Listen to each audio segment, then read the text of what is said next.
Well, thanks, Bill.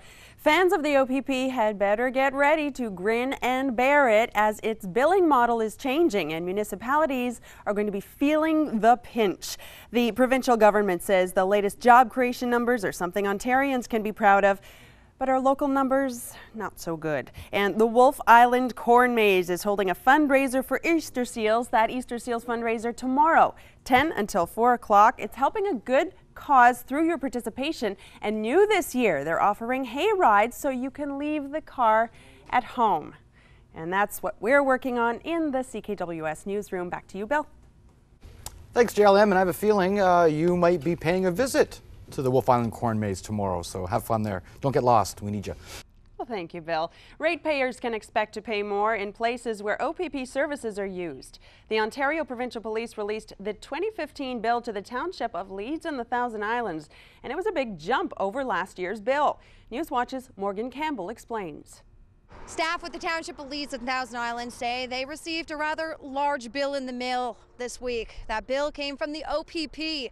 Its new funding formula, its new 4-year budget, has shown an increase of about $6 on every $100,000 of assessed property when you break it down. So, for example, if you have a home that's worth $200,000, your additional police costing is going to cost $12. Well, for some, it might not seem like a lot of money, but the township says that cost is on top of what it already charges taxpayers for policing. Coming up later at 6, we'll break those numbers down.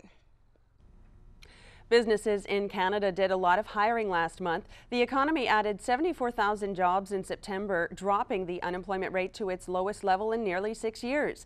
But Kingston's rate is going the other way. More people found themselves out of work or looking for a job last month. The local unemployment rate rose from 7.1 to 7.8%. The rate has been rising for the last few months. 50 new jobs have been created in Napanee and another 130 are coming to Belleville as part of a green energy company's major expansion. Officials of Strathcona Energy Group, which opened a facility in Napanee in 2009, designing, installing and maintaining solar products, cut the ribbon this morning on a new manufacturing plant. The firm has also bought the former Nortel building on Sydney Street in Belleville, which will be set up for a brand new manufacturing facility. That's expected to bring the 130 new jobs. Manufacturing at the Belleville operation to produce solar modules is expected to begin next year.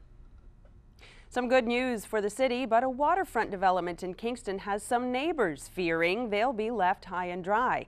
Newswatch's Megan Culture has this continuing coverage of the development by the Marine Museum of the Great Lakes.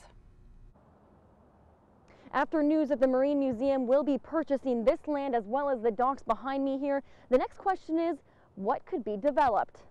Some ideas have been floating around, and that includes residential units as well as the possibility of incorporating a marina with slips.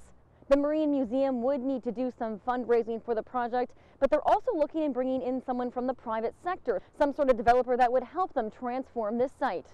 But some components has raised concern with nearby residents. I'm Megan Coulter, and coming up, I'll tell you all about it. Thanks, Megan. And coming up, we'll have more details on the Haunted Walk with Kristen Moore. We'll have further details on these stories and more coming up tonight on Newswatch at 6 with Bill Hutchins.